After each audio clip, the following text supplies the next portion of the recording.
इस वीडियो में हम लोग बात करेंगे कि क्वेश्चन आर गूगल फॉर्म के थ्रू कैसे प्रिपेयर करते हैं। गूगल फॉर्म एक इफेक्टिव तरीका है क्वेश्चन आर प्रिपेयर करने का और डेटा को कलेक्ट करने का। आप गूगल फॉर्म क्रिएट करके उनका एक लिंक जनरेट करते हैं और उस लिंक के थ्रू आप अपने रिस्पोंडेंट से ऑनलाइन डेटा कलेक्ट करते हैं। तो गूगल फॉर्म पे जाने के लिए सबसे पहले आप गूगल फॉर्म सर्च कर सकते हैं,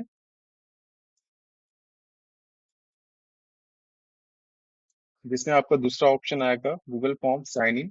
और जो भी आपका बाय डिफॉल्ट अकाउंट लॉगिन होगा उस लॉगिन से आपका फॉर्म जो है ऑटोमेटिकली साइन इन हो जाएगा। और उसके बाद आपको ओपन करना है ब्लैंक शीट। यहाँ पे आप अपने गूगल फॉर्म का कुछ नाम दे सकते हैं, जो भी आप चाहें। सर्वे, यहाँ पे आप डिस्क्रिप्शन दे देते हैं, अपने बारे में बता सकते हैं, अपने ऑब्जेक्टिव या अपने टॉपिक के बारे में बता सकते हैं। फिर जब क्वेश्चन ऐड करने की बारी आती है तो हम यहाँ से क्वेश्चन अपना ऐड करते हैं। मैं कभी भी क्वेश्चन आवर में नेम और ईमेल आईडी ऐड करने को प्रिफर नहीं करता हूँ, क्योंकि इसके दो वजह है। पहला कि नेम और ईमेल आईडी ऐड करने से हमें कोई फायदा नहीं है, हम उसका कोई यूज नहीं कर सकते हैं। दूसरा, कभी कभार रिस्पॉन्डेंट ऐसा होता है कि वो अपने पर्सनल डिटेल्स देने में हिचकता है। तो हम डायरेक्ट स्टार्ट कर सकते हैं एज से। यहाँ पे आपको ऑप्शंस चेक बॉक्स मिलेगा, ड्रॉप डाउन मिलेगा। जो आपको जरूरत नहीं है, आप सिंपल मल्टीपल चॉइस ऑप्शन को चूज करके अपने ऑप्शंस को यहाँ पे बना सकते हैं। आप चाहें तो एज के पहले जेंडर ले लें। यहाँ पे ऑप्शंस में आप दे सकते हैं मेल एंड फीमेल। जैसे मैंने मेल लिखा, फीमेल इसने ऑटोमेटिकली ले लिया। अब हमें दूसरा क्वेश्चन इंसर्ट करना है। हाँ, दूसरे क्वेश्चन इंसर्ट करने से पहले यहाँ पे एक टॉगल बटन होता है रिक्वायर्ड। जैसे आप इसको ऑन करते हो तो जो भी आपका रिस्पॉन्डेंट्स हैं वो बिना आंसर किए इसको आगे नहीं बढ़ सकता। ये इट मीन्स इस सवाल को स्किप नहीं कर सकता।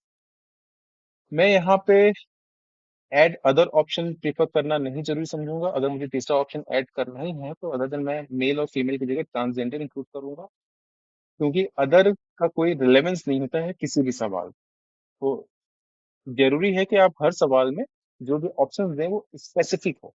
ठीक है। तो मैं यहाँ से दूसरा सवाल ऐड करूंगा। जैसे मैंने दूसरा सवाल ऐड किया, पहला सवाल आपका यहाँ पे कंप्लीट हो गया। जेंडर, जहाँ पे आपका लाल निशान बन गया, जिसका मतलब लाल रेड एस्ट्रिक है, it mean that is the mandatory question that a respondent suppose to answer. इसके बिना ये आगे नहीं बढ़ सकता। जेंडर के बाद मैं इंक्लूड करूंगा एज। एज में यहाँ पे ऑटोमेटिकली शॉर्ट आंसर आ रहा है, बट मैं शॉर्ट आंसर ना लेके यहाँ पे भी मैं मल्टीपल चॉइस लूंगा। और मैं अपने रिस्पोंडेंट्स को कुछ सर्टेन एज वाइज कैटेगरी में मैं डिवाइड कर दूंगा। तो मैंने पहला ऑप्शन दिया 18 से 25 साल। दूसरा मैं दे दूंगा 25 से 35 साल। तीसरा मैं दे दूंगा 35 से 40 साल।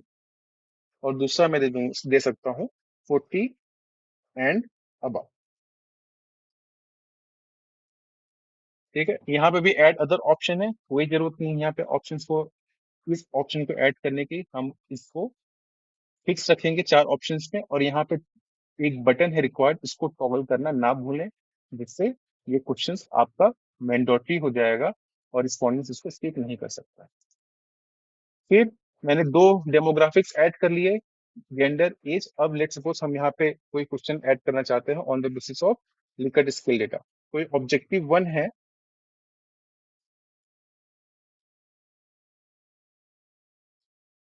कोई ऑब्जेक्टिव वन है जिसका मैं स्टेटमेंट फर्स्ट के ऑप्शंस को इंक्लूड करना चाहता हूँ। कुछ भी आप स्टेटमेंट लिख सकते हैं। अगर ये सेटिस्फेक्शन बेस्ड है तो सेटिस्फेक्शन बेस्ड है किसी पर्टिकुलर प्रोडक्ट से रिलेटेड, तो आप उस प्रोडक्ट का नाम लिख के आप ये कह सकते हैं कि हम ये प्रोडक्ट यूज करने से काफी ज्यादा नहीं, ऐसे लाइन नहीं बता, या हम इस प्रोडक्ट को यूज करना पसंद करते हैं, या इस प्रोडक्ट को लेट सपोज मैं अगर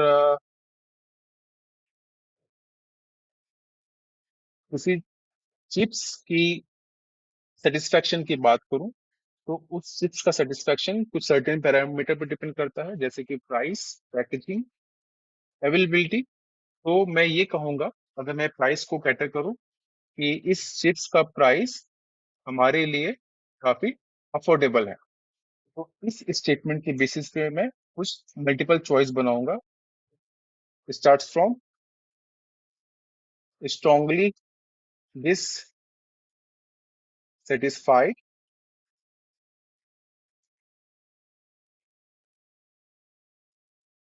dissatisfied, neutral, satisfied,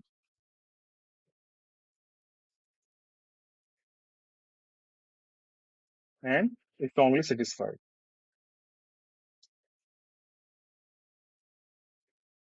अब ये मेरे एक सवाल थे जिसके मैंने 5 ऑप्शंस बना दिए, और भी मैं अगेन इसको यहाँ पे टॉगल करूंगा, रिक्वायर्ड। इट मीन्स कि ये सवाल का जवाब दिए बिना रिस्पॉन्डेंस आगे नहीं बढ़ सकता है।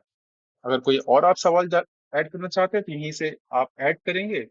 लेट सपोज मैं टेस्ट की बात करूं, कि test of any product is favourable, और durability of any product, like अगर ड्यूरेबिलिटी की बात करें तो हम फर्नीचर के प्रोस्पेक्ट में ड्यूरेबिलिटी की बात कर सकते हैं। अवेलेबिलिटी किसी चीज की आपको पता करनी हो, कि भाई जब भी आप मार्केट में जाते हैं तो ये प्रोडक्ट आपके अवेलेबल होता है, तो इस तरीके के स्टेटमेंट बना के आप इनके ऑप्शंस को यहाँ पे सिलेक्ट कर सकते हैं। जैसे जैसे आप यहाँ पे क्वेश्चन ऐड करते जाएंगे, ये आपके साथ में ऑप्शन है, बस इन पे ये ऐड क्वेश्चन क्लिक करना है, आपके क्वेश्चन ऐड होते जाएंगे, और आपको यहाँ पे रिक्वायर्ड का जो ऑप्शन है वो डेफिनेटली टॉगल करना है, ऑन करना है। अदरवाइज कई बार क्या होता है कि रिस्पॉन्डेंट्स जो होते हैं, जो डेटा आपके भरते हैं, वो कुछ सवालों के जवाब देंगे और कुछ सवालों के जवाब नहीं देंगे, तो इससे आपके डेटा में काफी ज्यादा एम्बिग्विटी आती है। ये क्वेश्चन प्रिपेयर करने के बाद यहाँ पे सेटिंग है, सेटिंग में आप यहाँ पे कुछ सेटिंग डाल सकते हैं। जैसे कि यहाँ पे रिस्पॉन्सेस में एक सेटिंग है जहाँ पे आप कलेक्ट ईमेल एड्रेस ऑन या ऑफ कर सकते हैं, जिसकी आपको जरूरत नहीं है। हाँ, यहाँ पे ये एक ऑप्शन आप ऑन कर सकते हैं कि भाई जो भी रिस्पॉन्डेंट्स आपका सर्वे फिल करेगा उसको साइन इन होना चाहिए, और वो एक बार में एक ही रिस्पॉन्स फिल कर सकता है, इससे ज्यादा वो फिल नहीं करना चाहिए। आपका क्वेश्चन प्रिपेयर हो गया। अब ऑप्शन आता है इसको सेंड करने का, सर्कुलेट करने का। तो जब भी आप सेंड बटन पे क्लिक करोगे, तो आप कॉपी लिंक ऑप्शन पे जाते हो, तो आपको एक अच्छा खासा लिंक यहाँ पे अवेलेबल हो जाता है, जिसको हम इतना बड़ा लिंक ना करके यहाँ पे सॉर्टिंग यूआरएल पे क्लिक करेंगे, तो ये लिंक हमारे पास अवेलेबल हो जाता है, जिसके थ्रू हम क्वेश्चनर को शेयर कर सकते हैं या लोगों से भरवा सकते हैं। मैं आपको दिखाता हूँ कि ये क्वेश्चनर को मुझे फिल करना है, तो मैं ये लिंक कॉपी करूंगा, या आप जिसको भी ये लिंक भेजोगे वो लिंक, उस लिंक को कॉपी करके अपने ब्राउजर में पेस्ट करके एंटर करेगा, तो उसके पास ये क्वेश्चनर खुल जाएगा, जिसको जिसमें उसको ये सारे ऑप्शंस दिखेंगे।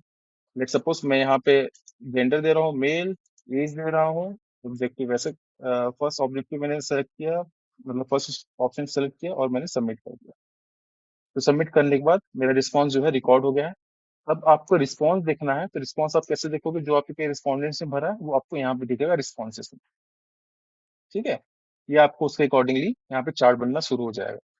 चाहो तो इस जो भी रिप्रेजेंटेशन है इसको आप डायरेक्टली कॉपी करके पेस्ट कर सकते हो अपने टेबल पे, या तो आप इसको एक्सेल में भी एक्सट्रैक्ट कर सकते हो।